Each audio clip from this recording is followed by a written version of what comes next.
Muy buenas tardes tengan todos nuestros seguidores, oidores, miradores, etcétera, de la Comuna de la Palabra.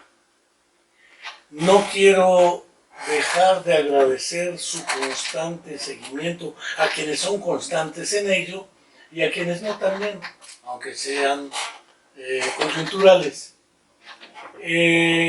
Tampoco quiero dejar, como cada semana hago, a estas alturas cuando en Toluca se cuecen habas y se dice que están los elegidos y uno de ellos dijo: los tiempos del Señor son maravillosos.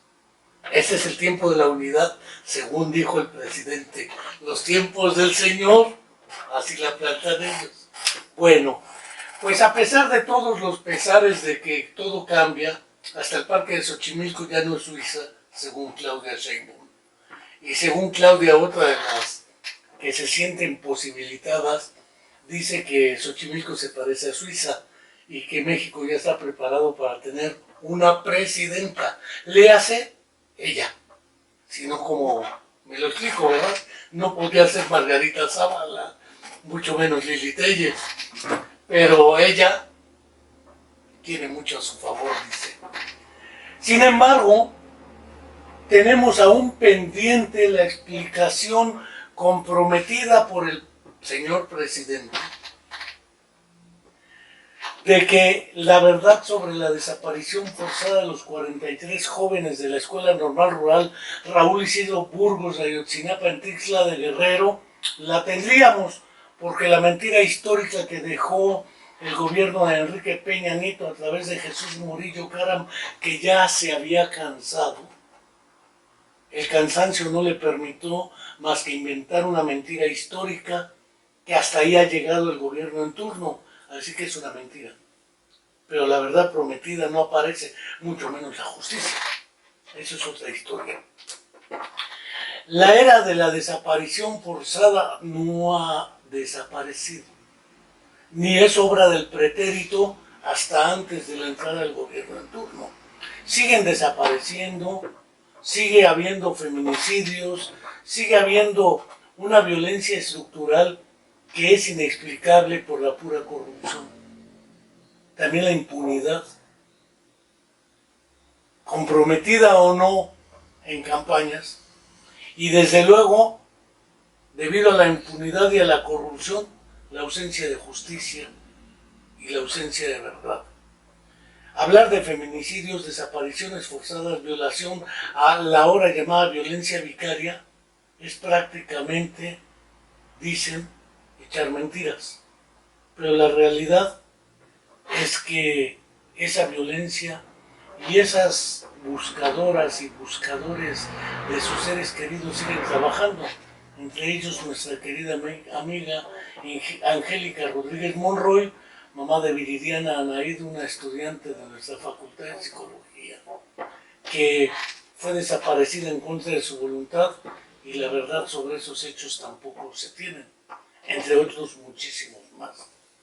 Por ello no quiero dejar de enviar un fraterno saludo a Angélica Rodríguez Monroy, y el día de hoy, una vez hecho esto, que ha sido un compromiso, desde que aún salía antes de haberle entregado el programa al doctor Eliseo Guajardo de la Universidad a Debate, desde ahí empezamos con esta cantaleta para algunos, pero con esta exigencia de la verdad. No quiero dejar de agradecer el día de hoy a Mayra Vianey Huerta de la O, maestra en lo que se llama atención a la diversidad e inclusión, o una cosa así, la MADEI, en síntesis, la maestría en atención a la diversidad y educación inclusiva, que imparte la Universidad Autónoma del Estado de Morelos a través de la Facultad de Comunicación Humana. Ella es egresada de esta maestría, felizmente titulada, porque otros no lo logran. Esto es como las residencias médicas, que entran muchos mil a las residencias y muchos no acaban porque la presión interna intrahospitalaria parece ser sumamente virulenta. Sin embargo, ella termina con una tesis de maestría dedicada al tema de la adquisición o construcción o interconstrucción. Ahorita no me voy a meter a ese pleito, que para eso tenemos a Mayra y al doctor Eliseo Guajardo. Haya sido como haya sido, adquirido, construido o lo que sea, la lengua escrita, particularmente en castellano, puede ser en francés, inglés, otra lengua, ¿sí?, sea originaria o no, ¿sí?, por parte de las personas con sordera. Debo decir que las personas con sordera siempre han sustentado, desde que tengo uso de razón en este tema, con Gustavo Couret, por ejemplo, y con Leonardo Aroche, Gustavo Couret y Leonardo Aroche, que decían, nosotros no somos discapacitados, somos sordos.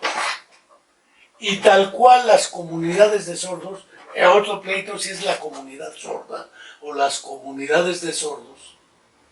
Voy a hablar de las comunidades de personas sordas. Asumen como que somos los sordos.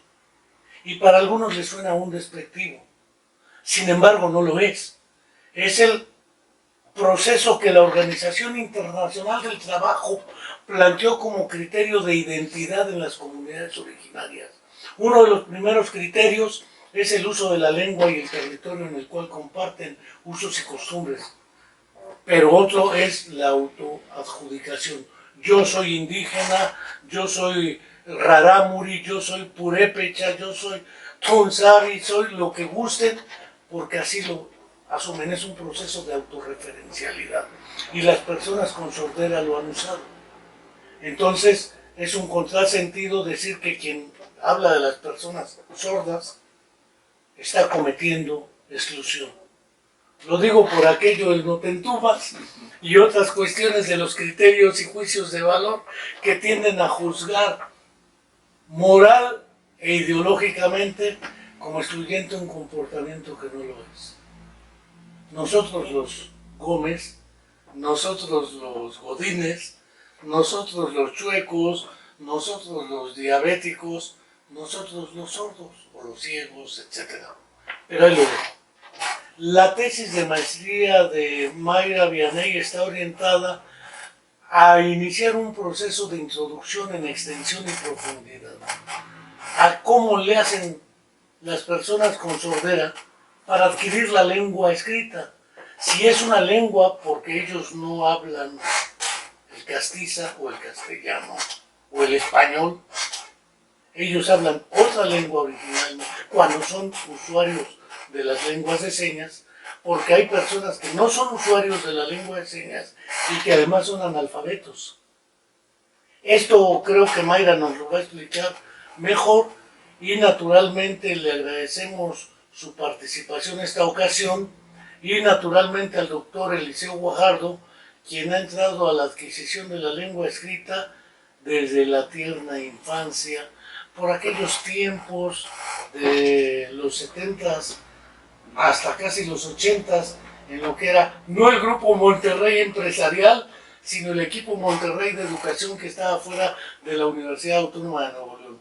Y tampoco quiero, porque acaba de pasar el 10 de junio del conmemorativo de la masacre de estudiantes en la Ciudad de México que se solidarizaban con los universitarios de la Universidad Autónoma de Nuevo León a propósito de una nueva ley orgánica y de la represión, militarización y toda esa historia que los regios, o chilangorregios, o regiochilangos, como Eliseo Guajardo tienen claro, pero otros hemos ido perdiendo memoria histórica y el 10 de junio pasa desapercibido.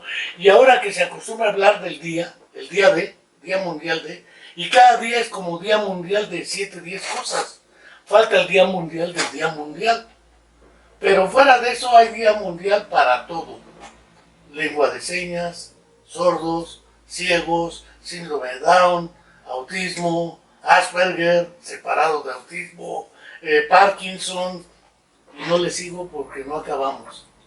Voy a cerrar mi boca y les dejo a Mayra y luego a Eliseo Guajardo empezar con este asunto de la lengua escrita, la adquisición y o construcción, o ambas, por parte de los niños, adultos y demás con sordera. Adelante y muchas gracias. Muchas gracias por la invitación. Pues bueno, este fue un trabajo, me decía el psicólogo Enrique, fue un trabajo de investigación para pues acreditar la maestría en atención a la diversidad y educación inclusiva. Y bueno, el tema surge una vez que empiezan a ingresar estudiantes sordos aquí a la universidad y nos damos cuenta que la lengua de señas no era suficiente para pues, su inclusión real, ¿no? a la universidad. Y pues en todos estos nuevos hallazgos, porque pues era algo nuevo a lo que nos enfrentábamos en ese momento como programa universitario para la inclusión de personas con discapacidad, el hecho de tener a los intérpretes nos dio como este panorama de ir viendo pues estas, digamos, como lagunas, ¿no? de los estudiantes que llegaban ya a nivel universitario. Y bueno, una de estas era también el español, porque generalmente los oyentes creemos que cuando vemos a una persona sorda con agarrar un papel y una pluma, existe la comunicación. Entonces, cuando llegan estos primeros estudiantes, nos damos cuenta que no es suficiente el papel y la pluma, o la lengua de señas, ¿no? Para muchos términos ya más, digamos, científicos o por ejemplo, técnicos. virus, la seña de virus. A lo mejor ya ahora existe con la pandemia, pero la seña para FIFI, para el presidente, para quien sea, lo comentaba con Daniel Maya, y señas para, por ejemplo, reducción, oxidación, etcétera, es, me imagino, una verdadera odisea. Sí, entonces, pues, yo entré a la maestría queriendo resolver como esta parte, que era algo que nos hacía mucho ruido aquí en la unidad, bueno, ahora la unidad. Y pues yo como que viajaba de un tema a otro, en algún momento pensé como en la formación de conceptos, porque también era importante cómo iban a construir esos nuevos conceptos, con las pocas señas que existían, sin el acceso digamos, a contenidos más amplios por la lectura, pero bueno, digamos, con la ayuda del doctor me centré más en la parte de la lengua escrita, que podría ser como una base antes de llegar a la formación de conceptos, y pues empezamos como toda esta parte. Yo desconocí un poquito o mucho este enfoque psicogenético. Sí lo había visto cuestiones en la licenciatura, pero no exactamente el enfoque. Entonces cuando me empiezo a empapar de este método, de las investigaciones previas, de cómo es que se adquiere aún con los niños oyentes la escritura, y el entender que aún para nosotros como oyentes, la lengua escrita es otra lengua. Entonces eso también es interesante, porque entonces estamos hablando de que aún para nosotros implica el aprender, ¿no? el adquirirla. Entonces, empiezo a estructurar un poquito algunas laminillas basadas en las investigaciones previas para explorar en ellos cómo era esta adquisición y ver si había estas etapas por las que pasaban los niños oyentes en ellos. Entonces, planteé, eran 4 laminillas con oraciones sin espacios para que ellos pudieran identificar la palabra. Entonces las empecé primero a poner con los chicos de preparatoria, que fue como el pilotaje, ¿no? de esas láminas, y de ahí pues me di cuenta que en el caso de la prepa sí había, pues digamos, se notaban diferencias con ya los de la universidad. Y bueno, hay algo también muy interesante, es el apoyo de los intérpretes, porque bueno, en mi caso yo no sabía lengua de señas, entonces pues me apoyé mucho de los compañeros que en su momento estaban aquí en el programa. Y pues les digo, ya una vez entrando como al tema de las investigaciones de Emilia Ferreiro, de todas estas etapas por las que pasaban los niños oyentes, pues me di cuenta o fui construyendo que ellos no pasaban por esta etapa presilábica, silábica, ¿no? Sino que ya cuando yo les ponía las palabras, de hecho ellos las aprenden tal cual, o sea, si aprenden que lleva C en lugar de S, no se están preguntando como nosotros, ¿no? Por el sonido, si es con S con C o la terminación, o si lleva acento, o sea, ellos tal cual la ven, ¿no? Gráficamente la aprenden. Entonces, bueno, hice esta primera exploración con los chicos de prepa, donde les ponía esta parte de los enunciados sin espacios para que ellos identificaran las palabras que la contenían. yo les hacía la lectura de esos enunciados y ellos tenían que identificar en qué parte de ese, digamos, de ese renglón estaba la palabra que yo les estaba mencionando. Y otra actividad era, les puse un cuento que era pues muy sencillo y de hecho era intencional, ¿no? O sea, yo podía intuir lo que continuaba. Igual era todo un texto sin espacios, sin puntuaciones, ¿no? Sin comas, sin puntos. Y ellos también tenían que identificar todas esas palabras que ellos conocieran y más o menos saber cuál era el contenido de esa lámina. Y la tercera, que con ellos no la apliqué, fue ya con los de licenciatura, era ver la escritura espontánea que tenían ellos, pero desde Facebook, ¿no? Porque con ellos pasa que cuando tú les pides que escriban, como es algo, digamos que es algo sensible para ellos, no tan fácil, se sienten como expuestos. Entonces no tan fácil como que te escriben cosas, o son muy concretos. Les dices, descríbeme algo y es como, ah, sí, él está bonito, por ejemplo, ¿no? Muy, muy concreto. Entonces lo que yo hice fue entrar a sus Facebook. Primero pues les avisé, ¿no? Toda esta parte. Y tomé esas capturas de la escritura que ellos tenían de manera espontánea. Entonces, bueno, con la primera exploración que hice con los de prepa, pues ahí fui cambiando algunas palabras que no conocían, de esos enunciados que aunque pudieran ser comunes, pues para ellos no lo eran. Entonces tuve que modificar algunos conceptos. Y ya posterior, ya con estos ajustes, lo apliqué con los chicos de nivel de licenciatura. Entonces, sí me di cuenta que entre los de prepa y los de licenciatura, al estar ya más expuestos a la lectura y a la escritura, sí había diferencias primero en identificar las partes en el enunciado y después ya en el texto podían encontrar más verbos, más artículos, conjunciones, ¿no? Demás. Y dentro de los resultados que obtuvimos, pues era esta parte de que entre más expuestos estén a cualquier, digamos, desde el WhatsApp, ¿no? Que es una de las aplicaciones que ahorita ha hecho que ellos no se vean obligados, pero que sí practiquen más la escritura o la comunicación de forma escrita entre ellos y también con los oyentes. Entonces, el hecho de estar expuestos, y en el caso de los chicos de nivel licenciatura, que la comunicación es ahora por grupos de WhatsApp con el docente, grupos de WhatsApp entre compañeros, pues se da más este intercambio de la escritura. Y de hecho,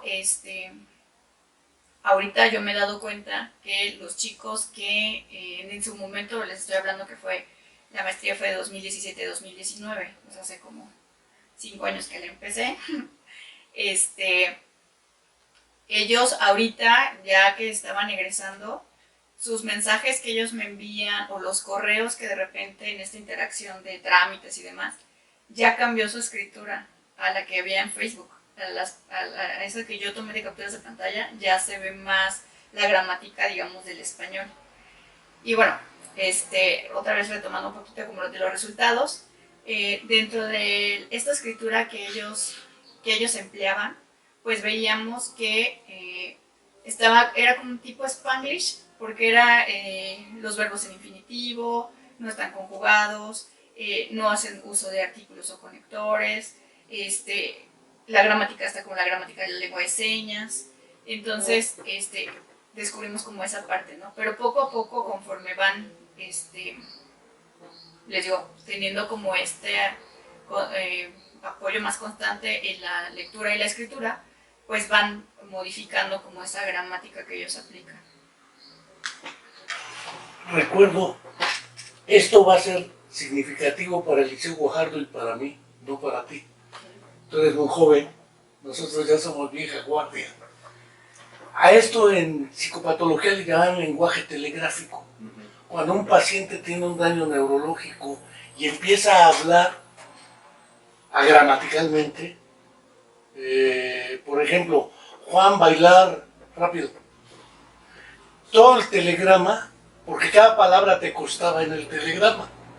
Entonces, para abaratar el telegrama, ir por la vaca pronto. 18 junio. Espérame. En realidad, leer, escribir, era una técnica de tipo telegráfica, que es lo que señala. Uso la analogía porque algunos viejitos como Eliseo Guajardo y yo sí sabemos de telegramas, ustedes no. y clínicamente le llamaron lenguaje telegráfico. Algunos hablaban de jergafasia, porque aparecían lenguaje como si fuera una jerga, y ellos cuando ven el texto sin puntuación, pues quién sabe qué van sacando. Pero sigue habiendo un problema para interpretar, según mi apreciación, qué pasa dentro de la cabeza de la persona con sordera, qué se está representando cuando lee y escribe.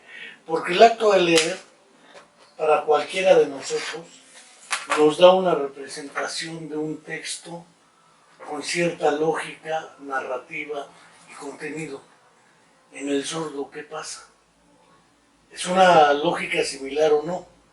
Porque en el fondo, supongo, como algunos suponen, que es complicado saber qué está pasando dentro de la cabeza de la persona sorda, con sus representaciones, con la escritura, sea leída o sea su herramienta de expresión. Ahí lo dejo. Quizá se pueda pensar, por ejemplo, en otra, cómo es una lengua y cómo es otra, cómo se pasa de una lengua a otra, para un poquito aproximarnos a qué es lo que sucede. Y bueno, estudios entre los que están los de Vygotsky, en el caso de la escritura, él habla de una primera sistema de señales y segundo sistema de señales, un poco tomado de Pablo, pero se refiere a que nosotros vamos a tener que descifrar el texto, pasarlo a ese descifrado para poderlo entender, pero ya una vez dominado eso, ves el texto y ya no lo pasas a descifrado, sino lo pasas directo a pensamiento, o sea, que la parte gráfica, sin pasar por la parte del descifrado, que es un segundo paso, evitas ese segundo paso y lees directo, sin tener que estar reproduciendo, diríamos oralmente, el texto. Entonces evitas la oralidad porque directamente te está dando el mensaje gráfico, te lo da directo al pensamiento y no pasado por la parte como oralizada. O sea, los lectores iniciales, los de la escuela primaria y todo, hasta a veces tienen que leer en voz alta para oírse y entender. Y luego ya no leen en voz alta, pero están adentro repitiendo. Hasta pueden estar moviendo la lengua. Pero ya después, con una mayor práctica en la lectura, ya no es necesario. Entonces, en el caso de la lengua de señas, pues también debe estar sucediendo que lo pasan de una lengua a otra lengua. Por eso la importancia de decir, es que es otra lengua, la escrita a la lengua oral. Esto tiene implicaciones en la evaluación del aprendizaje. ¿Sí? Porque muchos creen que con un ensayo, además escribir ensayos sin explicar cómo se hace un ensayo y qué es un ensayo, y de mínimo 40 cuartillas, pues está rudo, ¿no? Aunque pongan sus criterios de evaluación.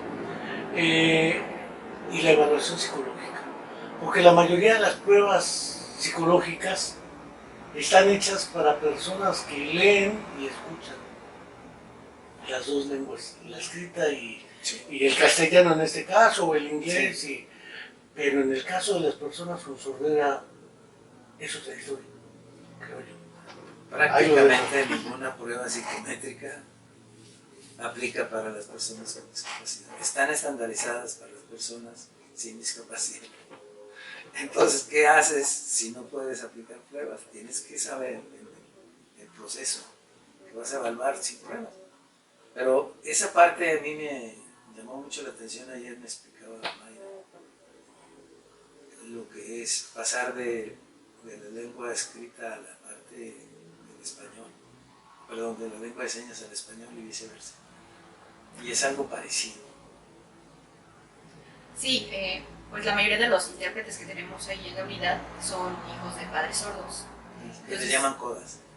Su primera lengua pues es la lengua de señas, después aprendieron el español. Entonces, aunque sean muy competentes, digamos, en la comunicación en el español, ¿no? Y que se desempeñen como cualquier otro oyente. La realidad es que en la práctica, cuando ellos tienen que interpretar de señas a voz, es complicado porque digamos que ellos entienden el mensaje sin pensarlo en español. O sea, lo piensan y lo entienden en lengua de señas.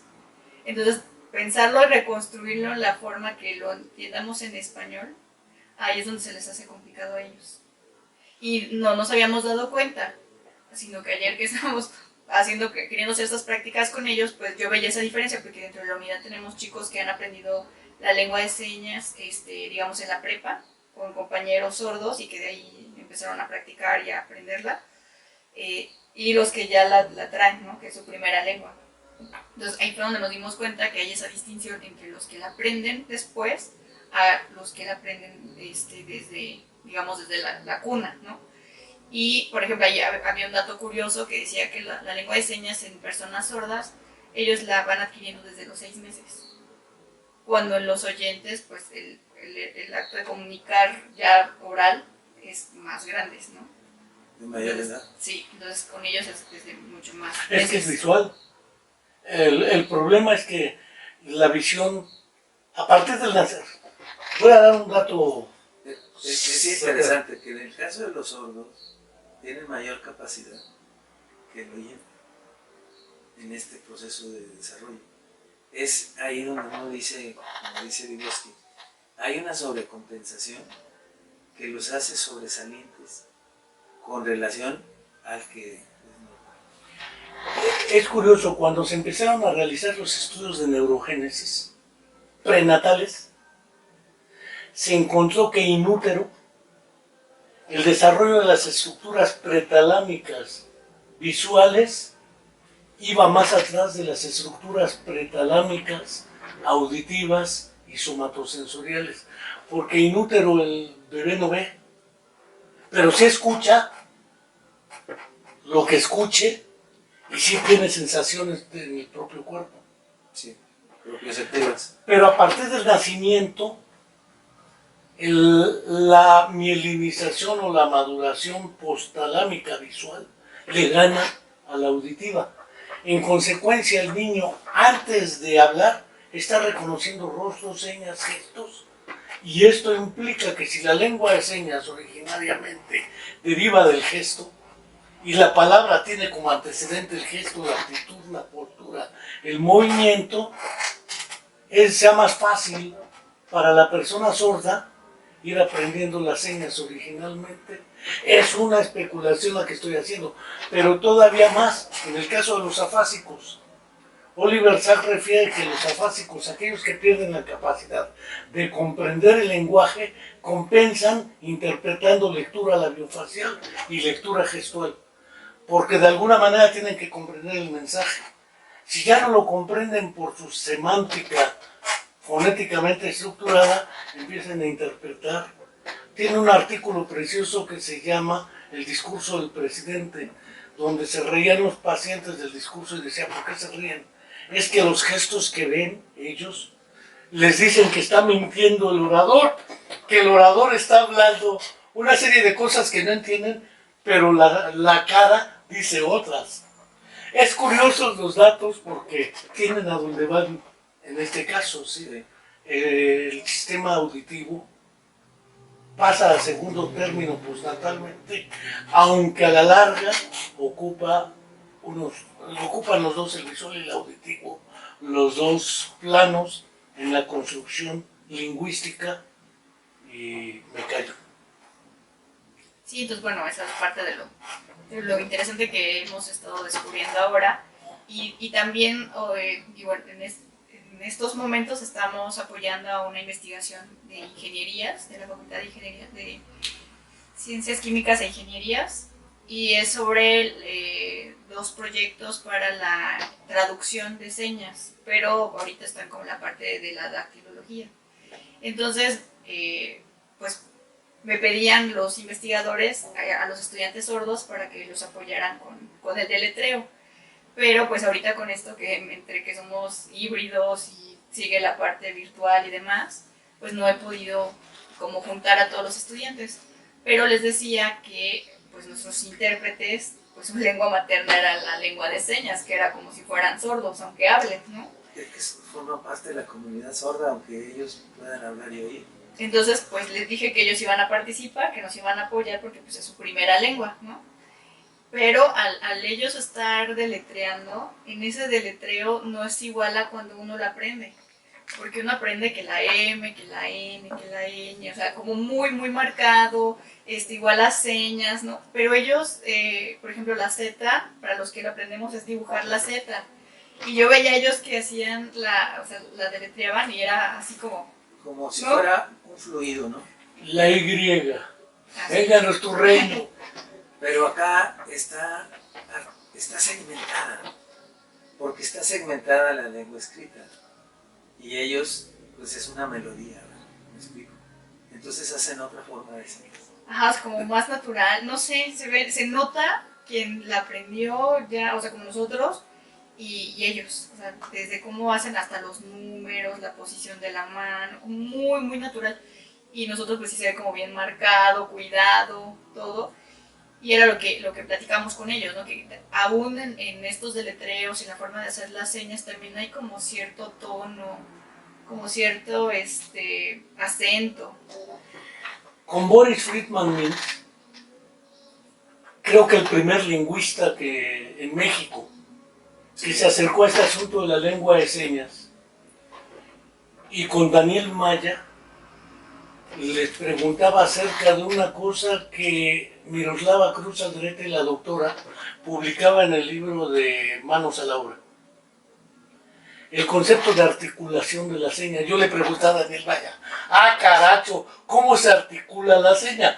Porque yo puedo articular la palabra que es una A, o una expresión de asombro, pero el problema, ¿cómo articulo la seña? La seña se articula. Y me decía Daniel Maya, sí. Y me decía Boris Friedman, por ejemplo, cuando quiero hablar de que una palabra tiene acento, le hago así con la cabeza, al mismo tiempo que con la mano. Boris Friedman sí le sabe a esto. Yo soy un pobre ignoto de estas cuestiones, pero me he preguntado, cuando veo a Daniel Maya o al grupo de intérpretes del señor presidente, los tiempos del señor son perfectos, cuando utiliza la palabra conservador. Y veo la seña que para conservador utiliza Daniel Maya. Pero si yo entrara a la facultad de farmacia o a la facultad de ingeniería química y utilizo la palabra conservador, me refiero a algo que utilizas para que lo que introduzco aquí no se eche a perder. Es un conservador químicamente hablando. Pero la misma palabra tiene dos significados diferentes. El conservador en el discurso de López Obrador y el conservador en la facultad de ciencias químicas e ingeniería o en farmacia. El problema a la hora de la verdad, efectivamente no basta con decir a la velocidad que lo dicen ellos. Hay que ir más allá, supongo, y ese es un dilema. Bueno, es que todo eso ellos lo leen en el contexto de lo que se está diciendo, la idea que se va diciendo. Porque de hecho pues hay varias palabras que aunque suenen igual, dependiendo del contexto en el que se tiene su seña. El sentido. Porque no es lo mismo decir banco de sentarse, banco de peces, banco, o sea, y dependiendo de pues el contexto va a ser a veces la seña, o si se utiliza un clasificador, porque por ejemplo hablamos. ¿Qué es un clasificador? Para los que nos ven, porque y para mí yo no sé qué es un clasificador. Pues son como señas que no necesariamente son señas, sino que se utilizan, son apoyos, son señas de apoyo para referirse a algo que ya sea como de tamaño, de forma, que no Por es, ejemplo, perdón, no es una evaluación de examen de grado, es ignorancia. Sí, pues decir que es una caja grande, por ejemplo, no tengo. Esa no es la seña de caja No, grande. no. Esos son. O por ejemplo, bosque, no existe la palabra bosque, es árbol y decir muchos árboles, bosque. Lo de articulación, que tiene que ver con esto. Toda lengua tiene doble articulación, en términos de que es una articulación sintagmática y otra paradigmática. Sintagmática es cómo se relaciona con las demás O el palabras. punto y el modo. Bueno, en fonética. pero eso de conservador cobra sentido no por la palabra en sí, sino dónde está puesta con las otras palabras. O sea, en el contexto de las demás palabras. La clase conservadora. Sí, y Los entonces conservadores. está no nomás el contexto situacional, sino las demás palabras le dan sentido a las palabras, por sí mismas no dicen todo lo que pueden decir. Entonces esa es sintagmática. Paradigmática es qué palabra pongo en su lugar y dice lo mismo aunque sea otra. Entonces, eso que tiene cualquier lengua humana, universal, la lengua de señas lo tiene, y si lo tiene, entonces es lengua. Esa es una forma... Un sintagma y un paradigma. Es una forma lingüística que, por ejemplo, Miroslava en su tesis de doctorado en el Colegio de México les demuestra a los lingüistas que la lengua de señas es una lengua tan legal y tan legítima como cualquier otra. Y eso es un gran avance, que no sea como si fueran gente que hace señas. No, bueno, sí hace a veces espontáneas, pero eso no es lengua de señas. Es curioso cuando las Olimpiadas, creo que fue en Sudáfrica, una cosa de pues esas, ahí tienes que apareció el supuesto intérprete del discurso del político y muchos intérpretes sordos dijeron, ¿de dónde sacaron a este? No es ni una lengua, ni está interpretado, sino está haciendo la finta, digámoslo así. Sí, pues hace el puro gesto. Se hizo famoso por eso precisamente ese discurso, porque el intérprete no interpretó un carajo. Ahora, ese gesto que se habla de El bebé con la mamá. El bebé, esos gestos lo tienen todos los niños, sean sordos o no. Lo que pasa es que se va perdiendo con el que oye, y el otro no lo pierde, lo desarrolla. Yo vi un caso de una mamá que sabía que su hijo era sordo, pero tenía dos. Uno era sordo y el otro no. Eran cuates. Gemelos no idénticos. Mellizos. Cuando le daba pecho al sordo no le hablaba. Y cuando le daba pecho al otro sí le hablaba. Y yo le pregunté, ¿y por qué no le habla al sordo? Pues porque no oye. Le digo, pero el otro no entiende, ¿para qué carajo le habla? Entonces como que se saca de onda, porque dice, bueno, sí, tiene razón, no entiende. Pero ve, el sordo también ve. Es decir, la mamá creía que por ser sordo no tiene sentido ese contacto, esa comunicación prelingüística madre-hijo, de la que hablaban René Sassó, Balón, a Julia Guerra y otros, a propósito de la comunicación gestual, actitudinal y postural tónica. Que es otro asunto que las personas con sordera también lo muestran porque son sordos, pero no son hipotónicos o distónicos. Entonces, la comunicación puede darse aunque no haya lengua articulada o habla articulada para ser más preciso. Pero Mayra, que siga porque ya nos estamos echando aquí un tiro que está por fuera de... Bueno, un poquito también retomando esa parte de que tampoco el español signado es también lengua de seña, ¿no? Sí, es importante. Porque también se da eso, que en las interpretaciones hay personas que es traducir, o se llama transliterar, el mensaje en español en lengua de señas, pero no es, o sea, es con señas, no es en lengua de señas, porque lleva la gramática del español. ¿Eso sería dactilología? No, la dactilología es la... el alfabeto. El deletreo de palabras. Mientras que esto sería... digamos, una secuencia de palabras. La gramática del español, por decir, la casa no es lengua de señas.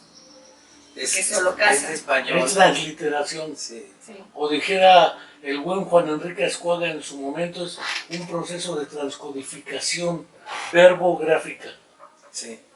Y que, por ejemplo, eso si nosotros lo hubiéramos aplicado en la investigación que yo hice, pues era darle la respuesta al sordo. Entonces, si nosotros se la decíamos en español signado, era darle la respuesta, porque yo iba a decir, la casa es azul, ¿no? O es roja.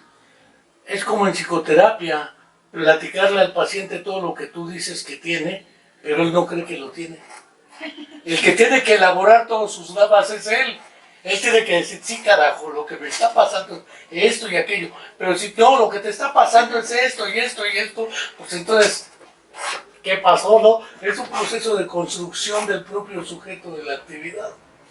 Sí, y que algo muy curioso es que ellos pues, identifican los artículos, a pesar de que en la lengua de señas no existen. Ya en los textos ellos identifican la, los, de, un. Todas esas palabras que no existen en lengua de señas sí las identifican. Identifican los declinaciones. Y ahí lo que yo encontré es que muchos de los verbos no tenían, no estaban, bueno, tuve que hacer como esa excepción. Conjugados. Que conjugados no los, o sea, ellos lo ponían en infinitivo. O las palabras compuestas como finalmente, para ellos era final y mente. Entonces eran dos palabras, no era una. Entonces eso también lo encontré ahí, o mirarla, era mirar y luego la, ¿no? Dividido con la. En vez de mirarlo. O mirarla. En el caso de los trabajos de investigación, los pioneros de Emilia, y que nos tocó también en Monterrey hacer, cuando el niño no identificaba el verbo como palabra, porque identificaba nada más los sustantivos, o sea, los nombres de las cosas. Papá martilló la tabla. ¿Qué dije? Papá martilló la tabla. ¿Qué dirá? O dice, ¿cuántas palabras dije? Dos. ¿Cuáles? Papá y tabla. ¿Y cómo dice papá martilló la tabla? Pero nomás las palabras son esas dos. Y todavía el verbo no es, pero cuando el verbo empieza a ser palabra, muchos, no, algunos se brincan eso, pero muchos lo ponen en infinitivo. Porque si dice martillo, martillar, sí dice, pero martilló no. Entonces, pues es algo que está emparentado con esta concepción de palabra, la noción de palabra, también en el sordo. Es que es convertir sustantivos en verbos, ofertar. Es como es el barbarismo del ofertar cursos. Sí, en la guaya. Claro. Es aproximar el verbo o sacar como el verbo, hacerlo, sustantivarlo y luego ya hacerlo verbo propiamente dicho. Sí, martillar. Sí, sí. Pero por eso mencionaba la declinación, porque martillar está relacionado con martillo. Sí. Pero recuerdo cuando en las psicogenéticas hablabas de farmacia botica. Utilizaban el mismo garabato para farmacia y botica. Lo cual sabían ellos que la misma palabra se refiere a dos objetos aparentemente distintos. O pensar en casa, casita, casota, que ese me parecía una maravilla. El mismo garabato para las tres, pero de diferente tamaño el garabato, lo que señalabas de caja grande. Eso es el marcador. Esos son los marcadores. Puesto por el niño en el proceso de adquisición de la escritura. Dime si no, esto se les va aproximando a ellos. Esto es algo importante, todos los métodos de iniciación a la lectura, todos, están construidos en la audición o en la visión, o en la parte motora de cómo se escribe. O sea, en lo sensoperceptual, como si el objeto fuera sensoperceptual. Y se identificó mucho tiempo como un objeto sensoperceptual, y no como un objeto lingüístico. Y entonces, cuando se identifica como objeto lingüístico, es cuando tú dices, entonces los sordos no necesitan oír la palabra para aprender a leer y escribir. Y ese es el punto. Y el niño tampoco obtiene información de lo que oye. Algo de lo que tampoco le tocó a Mayra, es jovencita, Octavio Herrera Salas. Ah, sí. Cuando abre los GIE, famosos grupos integrados específicos para hipoacúsicos hasta secundaria, es porque él, Octavio Herrera, tenía la certeza de que el joven sordo podía ingresar a la secundaria porque podía aprender a leer y escribir. Lo que no sabían en esa época es cómo es este proceso. Y supongo que es al que entra Mayra con la tesis, a los cómo. Y a los que puede seguir con un doctorado. Los cómo porque no es solamente estos primeros cómo de transcodificaciones. Es los cómo en otro sentido que comparativamente visto en lo psicogenético. Ahorita que pensamos en el aprendizaje de la lectura y la escritura, porque además son dos procesos que no se construyen separadamente, pensarlo en sordos o en ciegos, que lo hacen con braille, ciegos congénitos o ciegos prelingüísticos en términos de lingüística, o en ciegos y sordos simultáneos de nacimiento, porque ahí el problema es otro, sean sistemas manuales o sistemas alternativos como el sistema LORM, que es un sistema de digitación de la mano sobre la mano para poder comunicar una serie de categorías y conceptos, lo cual demuestra que el problema es lingüístico y no sensorial. Así es. Y lo cual demuestra entonces que en la psicopatología clásica ubicar las alucinaciones dentro de las alteraciones de la percepción es un error, son alteraciones del pensamiento y lingüísticas. Pero no llegamos hasta allá ahorita. Sí, sacas esas conclusiones hacia esa parte que son válidas. Pues realmente es por reubicar el objeto de conocimiento y ponerlo en un lugar más apropiado para que accedan a la lengua escrita. Pero ¿qué sigue con ustedes? Porque Pues, no es lo mismo en las ingenierías que en artes. Porque además, tomar como referente cuáles son las carreras que han elegido preferencialmente las personas sordas. Y cuáles son las carreras que han elegido, por ejemplo, los neuromotores y demás. Unos se van más a psicología, filosofía, y otros se van más a arte y no sé. pues ahorita tenemos en artes, en arquitectura, y la nueva generación que entra este semestre, digamos en esta convocatoria, entran a ciencias de la educación, que son chicos sordos. En enfermería la eligieran. Pero pues alguien se tiene que comunicar con el paciente, Desde qué le luego. duele, qué siente, Desde etcétera. luego, Porque esa- los médicos nomás no. esa es su motivación. Y ahorita los que ingresan es para ciencias de la educación, que era esto, que ven la necesidad de que se enseñe la lengua de señas y en qué sentido. Y están también para ciencias aplicadas al deporte. Son a las dos carreras que ahorita solicitaron. Y tenemos en educación física también. Y a lo otro que ibas. Que, bueno, derivado como de esta investigación, pues no es nada más como el atender la problemática de los chicos que llegan a la universidad, sino es empezar a ver desde educación especial y desde casi el sector salud, que se les orienta a los papás para que no pierdan tiempo en estarlos queriendo oralizar, sino que se vayan directo a aprender lengua de señas, o ambas, ¿no? No está limitado a una u otra, o ambas, porque eso ayuda a que a que si ellos tienen una primera lengua, en este caso la lengua de señas, les apoya bastante para adquirir una segunda lengua. Y porque todos los que vemos, o sea, la han aprendido ya avanzado a su edad, ¿no? 3, 4 años que llegan a los CAM y que pues llegan a secundaria y siguen aprendiendo señas. O hemos tenido chicos que están en la prepa y su nivel de señas también es muy corto, porque también ahí depende de las familias que son oyentes, ¿no? Y es el único sordo en la familia y pues no hay como esta, digamos, comparando con los que son hijos de padres sordos, su desempeño académico es bien diferente a los chicos que primero tienen un rezago en la adquisición de la lengua de señas y posterior a la parte educativa, porque parte de sus primeros años escolares pues es aprender primero la lengua de señas. Entonces no aprenden a la par de los demás compañeros, pues sumar, restar, ¿no? Con toda esta parte de contenidos académicos. Entonces se ven en doble desventaja, no tienen consolidada la lengua de señas y tampoco los conocimientos. Y pues ya llegan a niveles avanzados donde pues se les exige mucho más, o más conceptos, o más cosas, ¿no? O hasta la escritura.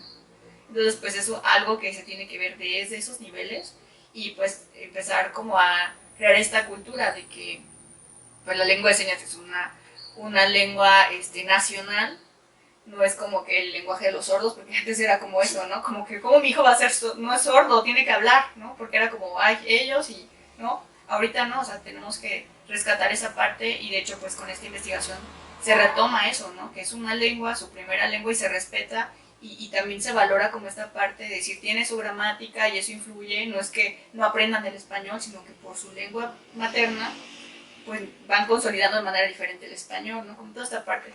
Entonces, pues eso, más que pues hacer este reconocimiento y que más gente conozca que es una lengua nacional y que les facilita bastante pues su inclusión, porque tenemos casos de chicos que están medios oralizados y medio lengua de señas, y pues no, o sea, el abismo... Ni una ni otra. Sí, el abismo es muy grande, ¿no? Entonces, pues empezar a hacer conciencia social de esta parte, y pues de que cualquiera también la puede aprender, ¿no? No es nada más de No ellos. tienes que estar sordo para aprender. O tener a alguien sordo cerca para aprenderla, ¿no? Hay muchos cursos para que pues todos vayamos aprendiendo y pues bueno, cada vez la inclusión sea en todos los ámbitos, no nada más en la parte educativa, ¿no? Indudablemente se puede avanzar mucho. Pienso en Eric. Eric es un sordo políglota.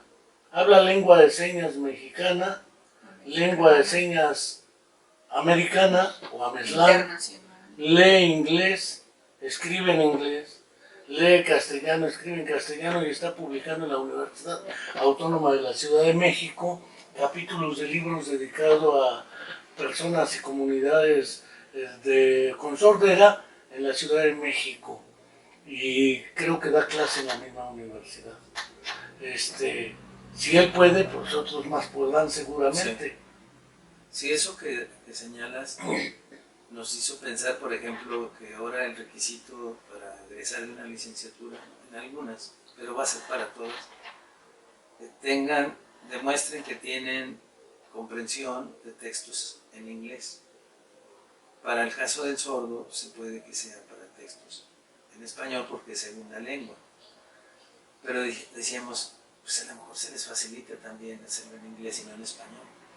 Porque la verdad se aprenden muy rápido el inglés, los sordos. Y puede ser que esté más cercano a su lengua que el español. Entonces, pues hay que mejor dejarlo en opción de qué prefieres, en español o en inglés prefieres presentar el examen de comprensión de textos. Y ya ellos que elijan, para estar en igualdad de oportunidades que estamos siempre buscando que así sea.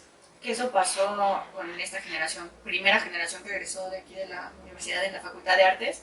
El plan de estudios marcaba que era una segunda lengua, no decía cuál. Entonces pues ellos eligieron el español. Pues esos son los ajustes razonables que tienen que ver. Y el otro es el del famoso examen Ceneval, Sí. porque resulta que sacan ciegos. El acto de leer en braille es más tardado que el acto de lectura visual.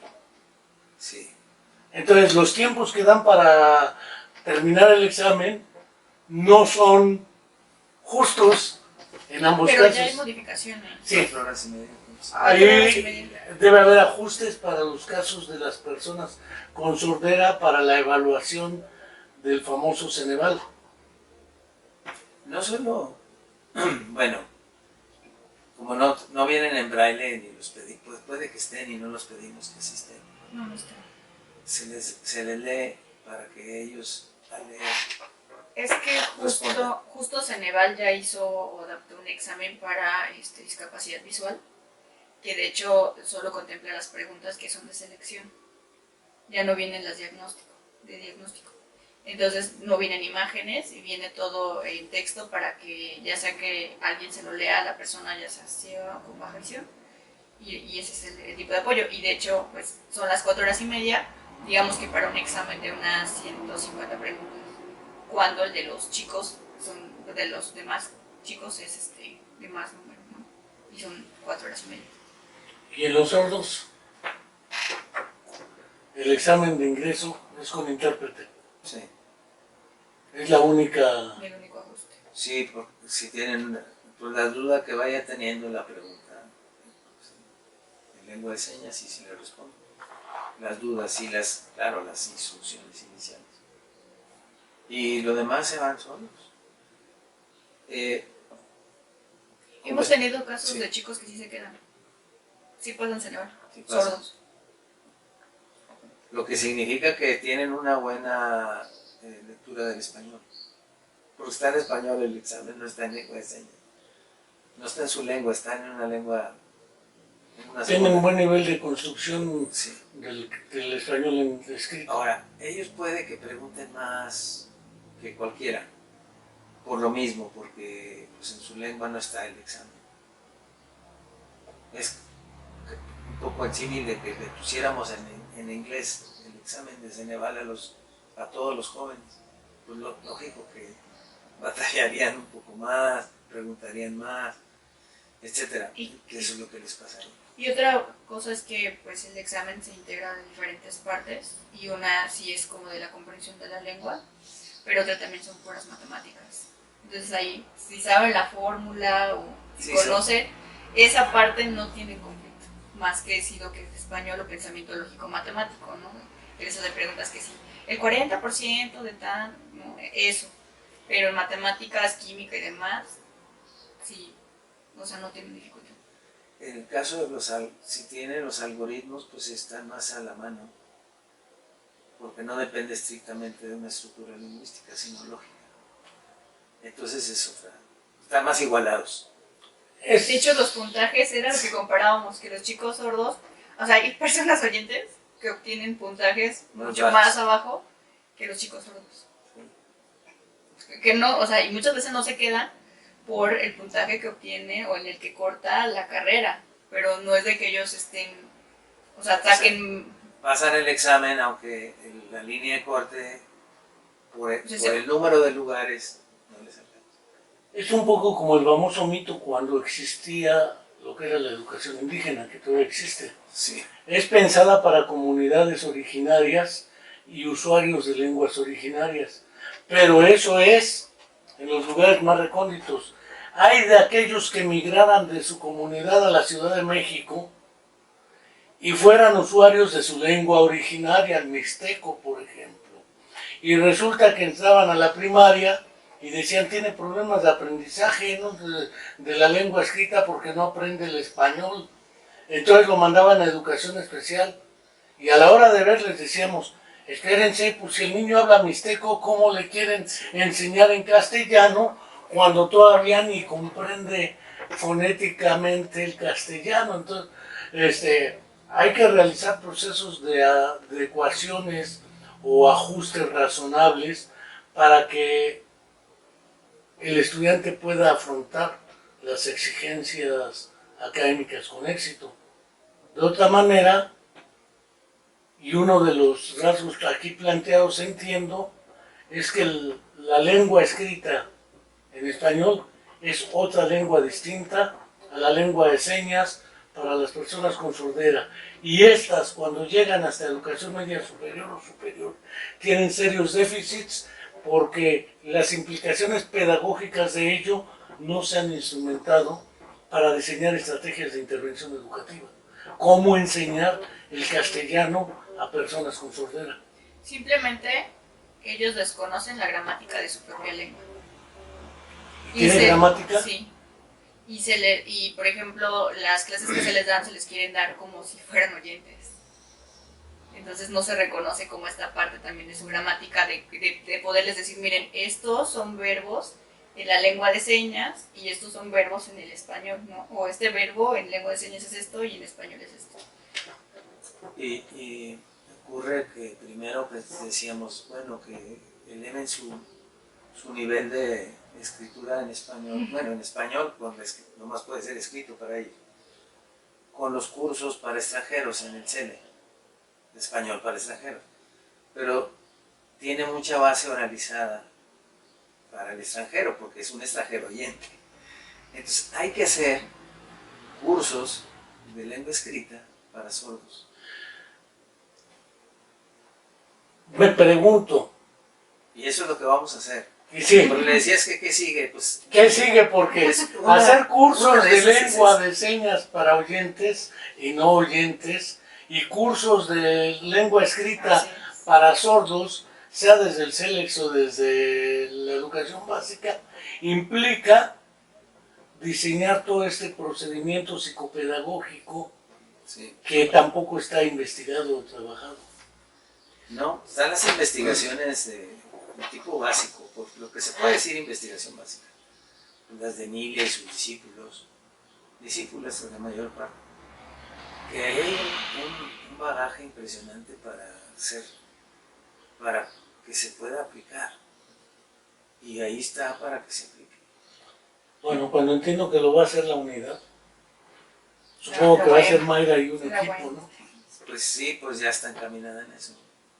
Digo, ¿para qué inventamos? Es que, de hecho, también con lo de la investigación, pues yo me puse a ver qué hacían en otras universidades y pues me fui a hacer, bueno, no me fui, me fui a investigar hasta lo de la UDET. Y ahí pues hablan de laboratorios que extienden los servicios hasta educación básica. O sea, no es nada más con los que llegan a nivel universitario, sino que le extienden a educación básica. Y es algo que nosotros queremos, bueno, pretendemos aquí en la universidad, que como que no dejarles solo la responsabilidad de educación especial, sino también nosotros empezar a hacer como ese aporte de que vengan y que sea pues desde acá de la universidad y pues empezar a trabajar para que no sea que lleguen a prepa y nos enfrentemos como a esta dificultad, sino empezar a atender igual lo de lengua de señas, porque entonces llegan hasta acá y apenas están aprendiendo, consolidando la lengua de señas, entonces es brindar ese servicio para que cuando lleguen ya, quizá el abismo ya sea más pequeño. Es un trabajo muy longitudinal. De ahí lo estratégico de estar vinculados con la educación especial. Que no todos los que llegan son de educación especial a la universidad, muchos no llegan por esa vía. En el caso de Margarita Porras. Ah, por INEA. Llegó por puros servicios alternativos. Y quién sabe si hubiera llegado, si se va por los tradicionales. Pero finalmente hay un grueso, entre ellos los hongos, que sí estuvieron en los campos de hongos, donde hay más hongos. Ahora los campos son de todo. Pero pues no nos cuesta nada vincularnos y compartir información. Y que también vean desde qué perspectiva nosotros, porque en una, diríamos, proyección de hacia dónde pueden ir, que la expectativa si se eleva, pues se vaya preparando de antemano. Si tú dices, ¿para qué le sirve el álgebra?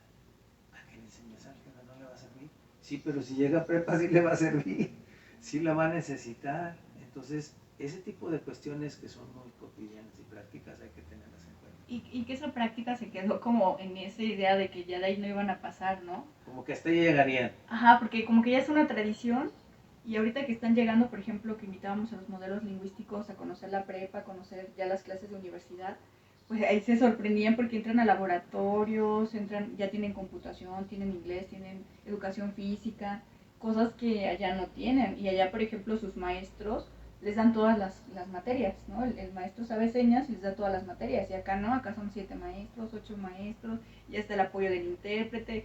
A veces también el cambiar este chip de que el intérprete es el maestro, porque eso también lo que nos ha costado mucho, ¿no? De no es tu maestro es el que es está el aquí, maestro. Ajá, él es apoyo. Entonces todo eso, la verdad, nos ha ayudado mucho y esta vinculación con educación especial pues va haciendo que desde allá se empiece a tener esa percepción de que cuando lleguen acá, pues son más maestros, es más carga, hay que empezar a hacer glosarios, el español, ¿no? Que tiene que ser una actividad permanente. Y bueno, y también yo creo que ser muy críticos, porque también hemos tenido casos de chicos que vienen de escuelas donde no tuvieron intérpretes. ¿Cómo le hicieron, no? Entonces también es ser como muy críticos en esa parte de el ser incluyentes no es nada más meterlo y que termine, sino darle las condiciones reales, ¿no? Y ser también en esa parte, nosotros somos con ellos como de, te va a tocar también hacer esto, no es de que todo lo vamos a hacer nosotros. Igual con los papás me ha tocado pues platicar con ellos y decirles que hay responsabilidades que desde casa también se tienen que cumplir, porque a veces nos hacen el reclamo, ¿no? De, pero ¿por qué dicen que son incluyentes y no es cierto? Pero pues hay papás que han llegado a nivel universitario y nos dicen, es que a mi hijo le evaluaban con un dibujo.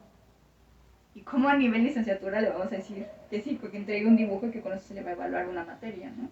Entonces, todas esas, pues yo creo que son malas prácticas, ¿no? Que se han ido heredando o por no meternos en problemas, pues vamos dejando pasar. Y es aquí donde los chicos ya se ven en desventaja, ¿no? Pues como parece, la próxima semana vamos a tener una charla a las 12 sobre educación intercultural y lo bilingüe. Y no están separados de este fenómeno porque en realidad pareciera ser que el proceso de inclusión implica interculturalidad y bilingüismo o poliglotismo. Y posteriormente trataremos el asunto en un monólogo, cuestiones del lenguaje, comunicación, afasia y alucinaciones. En caso de personas con sordera, y en caso de personas con ceguera. Porque, por ejemplo, ahí también es un terreno ignoto e incógnito que no podemos obviar. Por lo menos este y los otros dos programas de la comuna estarán relacionados en este aspecto. Por lo demás, antes de cerrar, no sé si quisieran compartir algo con nuestros seguidores y regurgitadores de la comuna de la palabra. Primero las damas. Pues nada más eso, ¿no? De tener claro que la lengua de señas es una lengua nacional, patrimonio lingüístico mexicano, ¿no? Entonces, pues, irle perdiendo también el miedo y irnos empapando de él. Y pues también reconocer esta parte de ellos, ¿no? Que tienen los mismos derechos y que, pues, bueno, es como tarea de todos, su inclusión. Y bueno, que recordemos que la lengua escrita es una lengua propia también, que no es subsidiaria de la lengua oral. No, porque hay gente que habla y no lee ni escribe. Los yo- analfabetos. Y bueno, pero además, a nivel de préstamos, de ¿quién presta más cosas, si de lo oral o a lo escrito? Quizá haya más cosas que de lo escrito se le presta al oral que a la inversa. Entonces hemos vivido con una idea de que, bueno, el propio Saussure, en su lingüística general, decía que era una parásita la lengua escrita, porque vivía de la lengua oral, pero pues todos los trabajos que hicieron eran por escrito, no era todo oral, porque no había grabaciones para los corpus. Y ya cuando se define bien que es una lengua, pues así como ellos son bilingües, nosotros también somos bilingües. En esa condición, claro, que estamos más aproximados por el paralelismo, pero sí tratarlo de esa forma, y eso ayuda a que muchas patologías que se cree que se tienen en los sordos y en los no sordos no son. Es que es curioso, pero el mismo Saussure, por esa consideración, no escribió nunca el curso de lingüística general. El curso de lingüística general fue escrito por sus alumnos. Por eso el libro se llama así, Curso de Lingüística General, de Ferdinand de Saussure. Eso es lo que los alumnos fueron captando y sistematizando de los cursos que daba Saussure. Y nace la lingüística, curiosamente, con Saussure, como una disciplina del conocimiento, estructuralmente hablando, la lengua como objeto de análisis. Y que es un gran avance histórico, y aquí no prejuzgo el papel de Boris Friedman Mintz, el de Miroslava Cruz Aldrete y otros más a este respecto del reconocimiento de la lengua, y naturalmente un saludo y un reconocimiento a la Asociación de Intérpretes de Lengua de Señas, que ahí con Daniel Maya han estado impulsando este trabajo, y que es una verdadera odisea. Yo me imagino interpretar a Hablo, que es un experto en el doble sentido, en dichos y en aforismos. Entonces, no debe ser cualquier tarea.